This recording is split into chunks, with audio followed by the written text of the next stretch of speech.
Xin chào tất cả các bạn. Hôm nay mình sẽ hướng dẫn các bạn cách tính thâm niên công tác của người lao động. Thì để tính cái thời gian thâm niên của người lao động, thường chúng ta sẽ căn cứ vào đó để mà xét khen thưởng hoặc là thưởng cuối năm. Đấy, thì chúng ta sẽ dùng một cái hàm gọi là cái hàm dated if để mà chúng ta tính cái thời gian thâm niên của người lao động. Có rất là nhiều cách tính, nhưng mà mình sẽ hướng dẫn các bạn cách sử dụng hàm dated if, và cái hàm này thường dùng ở trong doanh nghiệp luôn các bạn nhé. Thì bây giờ mình có một hai cái mốc ngày như thế này. Giả sử đây là một cái ngày mà người lao động vào làm việc cho doanh nghiệp chúng ta từ ngày 12 tháng 5 năm 2020, và đến thời điểm hiện tại là ngày hôm nay là ngày 30 tháng 10 năm 2021. Thì việc của chúng ta là cần tính xem là người lao động này làm bao nhiêu thời gian, bao nhiêu năm, bao nhiêu tháng và bao nhiêu ngày. Thì chúng ta đầu tiên mình sẽ lấy cái hàm dated if ra. Thì cái hàm này đặc điểm của nó là không có trong cửa sổ hàm, cho nên chúng ta sẽ phải tự gõ tên hàm. Mình lấy cái hàm dated if ra cho các bạn xem nhé. Rồi, mình viết như vậy. Thì cái đố số đầu tiên của hàm dated if chính là cái ngày bắt đầu, thì chúng ta sẽ chọn vào cái ô chứa ngày bắt đầu các bạn nhé. Ngày bắt đầu. Và chúng ta phải tiếp theo là ngày kết thúc. Ngày kết thúc chính là cái ngày hiện tại mà chúng ta muốn tính xem là người lao động từ cái ngày mà người ta vào cho đến hiện tại là người ta làm việc bao nhiêu lâu cho doanh nghiệp chúng ta. Rồi tiếp theo chúng ta phẩy này, và chúng ta mở nháy kép ra. Chúng ta viết chữ Y ở đây và chúng ta đóng nháy kép lại và đóng ngoặc lại. Đây là cú pháp của hàm dated if để tính cái thời gian thâm niên công tác của người lao động. Thì sau đó chúng ta enter này, thì các bạn sẽ thấy là nó sẽ ra số 1, có nghĩa là 1 năm các bạn nhé. Có nghĩa là 1 năm.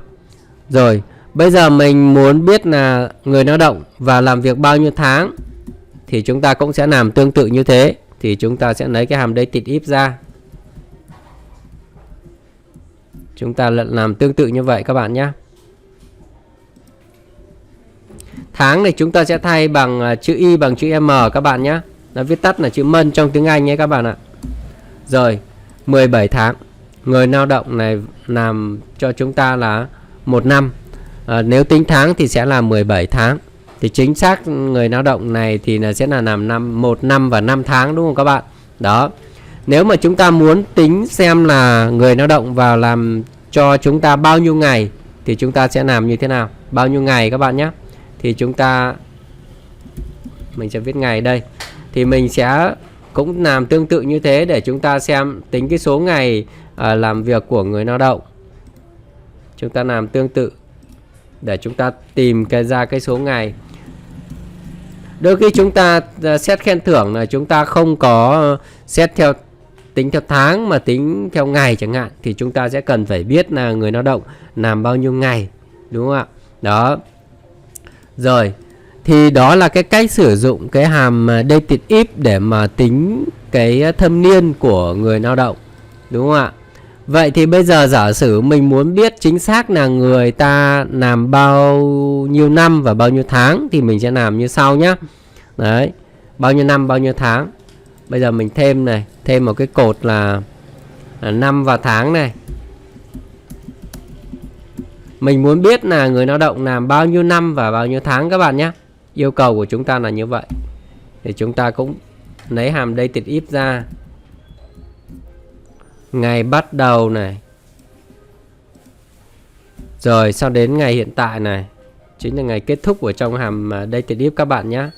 Bây giờ mình muốn tính năm thì mình viết chữ Y này. Rồi tiếp theo là chúng ta đóng ngoặc lại.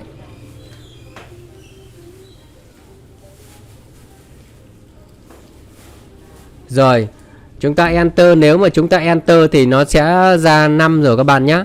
Ra năm là 1 năm. Nhưng bây giờ chúng ta muốn biết là 1 năm bao nhiêu tháng.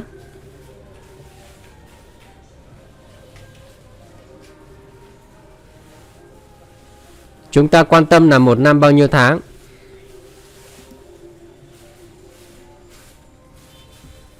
Chúng ta nối này, ví dụ bây giờ chúng ta muốn biết năm là 5 này. Chúng ta nối với từ chữ 5 các bạn nhé, thì chúng ta sẽ có 5. Tiếp theo là chúng ta muốn biết bao nhiêu tháng, thì chúng ta sẽ dùng cái hàm và tiếp theo, và chúng ta sẽ nối với một cái hàm đây tiệt if tiếp tục để chúng ta sẽ tìm ra cái số tháng lẻ các bạn nhé. Đây tiệt if, mở ngoặc ra, tiếp tục là vẫn ngày bắt đầu này, ngày kết thúc này. Rồi sau đó là chúng ta sẽ viết tháng lẻ là im các bạn nhé. Sau chúng ta nối với chữ tháng. Rồi đấy, các bạn thấy chưa, nó ra một năm và 5 tháng. Thì đấy là cái cách mà chúng ta tính cái thời gian công tác của người lao động. Thì thường thì chúng ta phải quan tâm là năm và tháng là chủ yếu. Nhưng mà nếu các bạn mà muốn quan tâm đến ngày thì các bạn cũng làm tương tự như thế này. Rồi bây giờ nhé, các bạn lưu ý nhé. Bây giờ chúng ta có thể là sử dụng cái hàm dated if này để chúng ta tính ra số ngày của người lao động. Sau đó chúng ta sẽ căn cứ vào số ngày đó để chúng ta sẽ tính cái tiền thưởng cho người lao động chẳng hạn. Thì nếu mà là một người thôi thì nó cũng không khó khăn đối với chúng ta khi mà chúng ta tính cái thâm niên của người lao động. Tuy nhiên ở trong doanh nghiệp, trong đơn vị của chúng ta nó sẽ có rất là nhiều người. Thì khi mà chúng ta lập công thức, mục đích là để chúng ta sau đó chúng ta sẽ sao chép công thức, chúng ta kéo công thức để áp dụng cho tất cả những người khác thì nó mới nhanh được các bạn nhé. Đó, thì đây là cái cách để mà chúng ta tìm ra cái thời gian thâm niên, thời gian công tác của người lao động. Thì mình sẽ có một cái ví dụ ở bên này. Giả sử như chúng ta cần quan tâm là tính cái thời gian để mà chúng ta tính cái tiền thưởng của người lao động. Ví dụ bây giờ mình có cái thông tin là ngày vào của người lao động ở bên này. Đấy, thì chúng ta biết rằng là ngày vào của mỗi người mỗi khác chứ nó không hề giống nhau. Bây giờ năm hiện tại là năm 2021. Để chúng ta tính tiền thưởng cho người lao động thì chúng ta cần quy về cái số ngày đầu tiên của người lao động trong ngày làm việc của năm 2021. Thì ví dụ những cái người mà làm việc cho doanh nghiệp của chúng ta trước cái năm 2021 thì có nghĩa là chúng ta cái thời gian bắt đầu tính tiền thưởng sẽ là ngày mùng 1 tháng 1 năm 2021. Thì công thức của mình lập như sau các bạn nhé. Đó, các bạn có thể là bắt chước cái công thức của mình để các bạn sẽ tìm ra cái ngày bắt đầu để mà các bạn tính cái tiền thưởng, căn cứ để tính cái tiền thưởng. Thì công thức này có ý nghĩa là nếu mà cái năm ở bên cái cột D này là cái cột ngày vào của người lao động ấy mà nhỏ hơn 2021 ấy thì mình sẽ lấy cái trực tiếp mình sẽ tính là ngày vào của người lao động là ngày 1 tháng 1 năm 2021. Tức là mình sẽ tính cái mốc, từ cái mốc để tính tiền thưởng cho người lao động ấy là từ ngày 1 tháng 1 năm 2021. Còn đâu ấy thì là nếu mà nó nhỏ hơn năm 2021 thì nó sẽ là như vậy. Còn nếu mà nó ngược lại, có nghĩa là nó sẽ bằng năm 2021 thì chúng ta sẽ lấy cái ngày vào thực tế của người lao động trong năm 2021. Đấy, ý nghĩa cái công thức này là như vậy các bạn nhé. Ví dụ những người này vào năm 2013, 14, mười mấy bao nhiêu đấy thì nó sẽ công thức nó sẽ giả về là ngày mùng 1 tháng 1 năm 2021. Rồi, ví dụ bây giờ mình tìm một cái người nào đấy mà vào năm 2021 đi. Mình tìm một người đấy, ví dụ những người này. Đấy, các bạn thấy nhá. Thì người này vào ngày mùng 5 tháng 3 năm 2021 thì kết quả nó sẽ giả về là ngày mùng 5 tháng 3 năm 2021. Có nghĩa là cái thời gian tính thưởng của người lao động vào từ cái thời điểm là ngày mùng 5 tháng 3 năm 2021. Đấy, tương tự như thế cho những cái người khác. Đấy, họ vào cái thời gian nào thì cái thời gian tính tiền thưởng nó bắt đầu từ cái ngày đấy các bạn nhé. Bắt đầu từ cái ngày đấy. Rồi sau khi mà chúng ta đã có được cái ngày bắt đầu rồi, đúng không ạ? Ngày bắt đầu để tính tiền thưởng rồi thì chúng ta sẽ phải tính được cái ngày kết thúc, đúng không? Thì cái ngày kết thúc giả sử như là chúng ta tính thưởng cho năm 2021 thì cái ngày kết thúc là ngày 31 tháng 12 năm 2021. Thì việc của chúng ta là tính từ cái thời điểm cái người đó vào làm việc cho chúng ta cho đến ngày 31 tháng 12 năm 2021 là được bao nhiêu ngày. Đó thì chúng ta sẽ tính, ví dụ như là một năm là chúng ta căn cứ là 365 ngày các bạn nhé. Thì chúng ta sẽ tính ra cái số ngày. Thì chúng ta sẽ tính như sau nhé. Mình sẽ dùng cái hàm dated if mà vừa rồi mình hướng dẫn các bạn để chúng ta có thể tính tiền thưởng này. Thì ngày bắt đầu chính là cái ngày này đúng không ạ? Rồi, bởi vì cái ngày này là mình đã quy đổi rồi, quy đổi từ cái ngày vào của người lao động thì nó chuyển thành ngày 1 tháng 1 năm 2021 rồi, hoặc là cái ngày đầu tiên của người lao động làm việc cho công ty chúng ta, doanh nghiệp chúng ta. Thì cái ngày kết thúc chính là cái ngày 31 tháng 12 năm 2021. Sau đó là mình sẽ phẩy này và mình sẽ tính số ngày các bạn nhé. Đấy, mình tính thưởng, mình tính theo ngày luôn.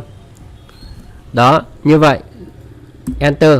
Thì các bạn sẽ thấy rằng kết quả nó sẽ ra là 364 chứ nó không phải là ra 365, mặc dù người này tính từ ngày 1 tháng 1 năm 2021 đến ngày 31 tháng 12 năm 2021. Do đó là trong công thức này chúng ta sẽ phải cộng với 1 nữa. Đó. Thì nó mới đúng là một năm là có 365 ngày. Thì chúng ta lấy mốc là một năm 365 ngày. Sau đó chúng ta sẽ kéo xuống. Chúng ta kéo công thức xuống như thế này cho tất cả những người khác. Đấy. Đó các bạn thấy chưa? Đấy, chỗ này nó ra null có nghĩa là gì nhỉ? Mình đã không cố định các bạn nhé. Mình đã không cố định cái ô này. Ô E2 này mình đã không cố định cho nên nó sẽ ra như vậy. Cho nên khi chúng ta làm chúng ta phải nhớ chỗ này chúng ta phải cố định nó. Đó. Chúng ta làm rồi chúng ta mắc rồi chúng ta mới biết được là nó tại sao. Đấy, mình không cố định nó cho nên là nó sẽ ra như vậy các bạn nhé. Bây giờ thì chắc chắn là nó sẽ phải được ra đúng rồi. Đó các bạn thấy chưa? Đấy. Bây giờ nó sẽ ra đúng rồi đấy. Rồi tiếp theo nhé, khi mà chúng ta đã có số ngày rồi đúng không ạ? Chúng ta có số ngày rồi thì bây giờ chúng ta chỉ cần lấy tiền chia cho 365 ngày thôi. Bây giờ nhé, giả sử lương nhé, mình ví dụ thôi. Ví dụ thôi, bây giờ mình sẽ lấy một cái hàm run between nhé các bạn nhé. Run between này, mình tính từ số 5 đi, ví dụ lương 5 triệu đến 20 triệu đi. Đấy, ví dụ thế. Thì sau đó mình đóng ngoặc lại. Thì nó sẽ ra cái kết quả là từ 5 đến số 20 bất kỳ các bạn nhé. Ví dụ như này mình kéo nó sẽ ra từ 5 đến 20 bất kỳ trong khoảng từ 5 đến 20. Sau đó mình nhân với 1 triệu, nhân với 1 triệu nhé các bạn nhé. Để cho nó ra đơn vị là triệu ấy. Đó, các bạn thấy chưa? Nó sẽ ra từ 5 đến 20, mình sẽ kéo xuống. Từ 5 triệu đến 20 triệu trong khoảng đấy.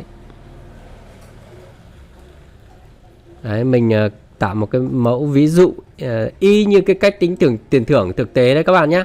Rồi sau đó mình sẽ copy và mình dán ở đây. Đấy, đây chỉ là con số ví dụ thôi. Như các bạn thấy mình làm như vậy là con số ví dụ thôi. Đấy, không phải là số thật các bạn nhé. Rồi ok, khi chúng ta có lương rồi, ví dụ đây nó là giả sử tổng lương đi, các bạn cứ tưởng tượng nó là tổng lương đi. Khi chúng ta có lương rồi và chúng ta có số ngày làm việc rồi thì chúng ta dễ dàng chúng ta có thể tính ra tiền thưởng này. Các bạn thấy nhìn cái công thức tính tiền thưởng của mình này. Đó. Thì mình sẽ lấy cái ô lương đó, lấy tiền lương này, chia cho 365 ngày và nhân với số ngày làm việc của người lao động, là chính là cái ô N5 này các bạn nhé. Đó. Và mình làm tròn là số 0. Đấy, làm tròn là số 0. Đấy. Thì chúng ta lập tức là có tiền thưởng các bạn thấy nhá. Thì nếu mà giả sử ai đó làm đủ năm là 365 ngày thì các bạn thấy là thưởng đầy đủ lương luôn, đúng không ạ? Đó. Tương tự cho những người khác. Còn nếu những người làm không đủ thì cái số tiền lương nó tính theo cái số ngày làm việc của họ, tính theo đơn vị là ngày các bạn nhé. Đây, số này nó như vậy. Đấy, bởi vì chỉ làm bằng này ngày thôi thì sẽ chỉ được bằng này tiền thôi, mà tùy theo lương của mỗi người nữa. Đó. Thì đây là cái cách để mà chúng ta ứng dụng cái hàm dated if vào cách để tính thâm niên của người lao động, thâm niên của các cái gọi là các nhân viên hoặc là người lao động là nói chung đấy, trong các cái doanh nghiệp hoặc các cái đơn vị kể cả nhà nước cũng vậy, muốn tính thâm niên thì chúng ta sẽ tính như vậy, rất là đơn giản đúng không các bạn? Đó, thì mình là Mr. Cảnh Excel nhé. Hy vọng các bạn thích clip này và nhớ đăng ký kênh các bạn nhé để theo dõi những clip tiếp theo. Xin chào và hẹn gặp lại các bạn ở những clip tiếp theo.